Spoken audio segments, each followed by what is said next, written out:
छात्रों द्वारा किया गया और सभी छात्रों ने इसमें बहुत अच्छा तरीके से भागीदारी निभाई। ये जो मेरे सामने पेड़ जो बनाया है वो अंजलि कक्षा 8 की छात्रा ने बनाया है। उसकी पादप जो जिसको बोलते हैं उसको अच्छी तरह से डिस्कशन किया है। ये जो एलईडी टीवी है इसका ये रिमोट है और ये सेटअप बॉक्स है, इसको बनाया सुनील कक्षा 7 में। और एक ये फोटो फ्रेम है, ये शोभा कक्षा 8 की छात्रा ने इसको बनाया। फोटो फ्रेम किस प्रकार से, ये टीवी किस प्रकार से काम करती है उसका पूरा इसमें डिस्कशन दिया है और इसको एक मॉडल की तरह बना करके इसमें बहुत शानदार प्रस्तुति है। शोभा कक्षा 8 की हो गई। बगाराम ने कक्षा 8 का छात्र है जिसने ये मॉडल प्रस्तुत किया है। एक आदर्श घर में क्या क्या सुविधा होती है, किस प्रकार से उसके कमरे बने होते हैं, तो उन कमरों के अलग अलग हिसाब से कहाँ से सीढ़ी होती है, कहाँ चलने कहाँ पंखा है, उससे एक अत्याधुनिक तरीके का जो घर होता है उसमें जैसे ये पंखा लगा हुआ है, एलईडी इसमें लगी हुई है, मोटर यहाँ से लगी हुई है, बहुत शानदार तरीके से बना है। इस प्रकार से छात्र सुनील ने एक डीजे बनाया है, ये भी बहुत अच्छा डीजे बनाया है। जिस प्रकार डीजे के क्या ये आगे इसका लगा हुआ है, ये इसके माइक लगे हुए हैं। इस प्रकार से छात्र गणपत राम ने एक गाड़ी का मॉडल प्रस्तुत किया है, बहुत अच्छा गाड़ी का मॉडल बनाया है और किस प्रकार से गाड़ी काम करती है, इस विषय की कोई होती है, हमने किस प्रकार से काम किया है।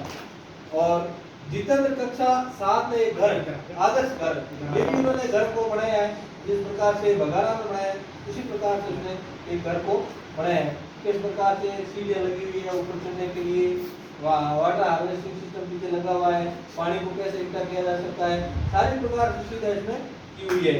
और सभी कक्षा 7 का लड़का इसमें भी एक घर बनाया है।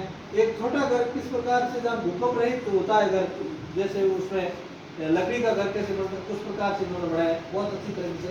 और एक छात्रा है ये आरती, उन्होंने भी एक घर को बनाया है और बहुत अच्छी तरह से बनाया। एक छात्र है जिसने ये कंप्यूटर का मॉडल बनाया है, नितेश, ये कंप्यूटर का मॉडल है। कंप्यूटर किस प्रकार से काम करता है उस प्रकार से कंप्यूटर का मॉडल इसमें। एक सोमराज है उसने भी ये बनाया है इसको, ये भी कंप्यूटर का मॉडल। तो एक्सपोजर कैंप में आप अच्छी तरीके से कई प्रकार की जानकारी आप ले सकते हो कि व्यावसायिक शिक्षा का क्या उपयोग होता है अपने जीवन में, किस प्रकार से अपन छोटे छोटे सामान होते हैं जिसको अनुपयोगी सामग्री होती है गता वगैरह, उसका जोड़ करके किस प्रकार से एक अच्छा विज्ञान का मॉडल कैसे बना सकते हो।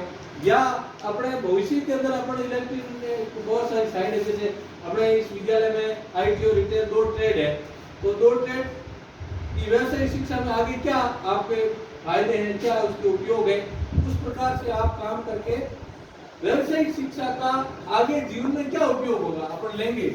नमी से ये ट्रेड शुरू होता है, 4 साल तक ये चलता है और इसका हमारे जीवन में क्या उपयोग हो सकता है।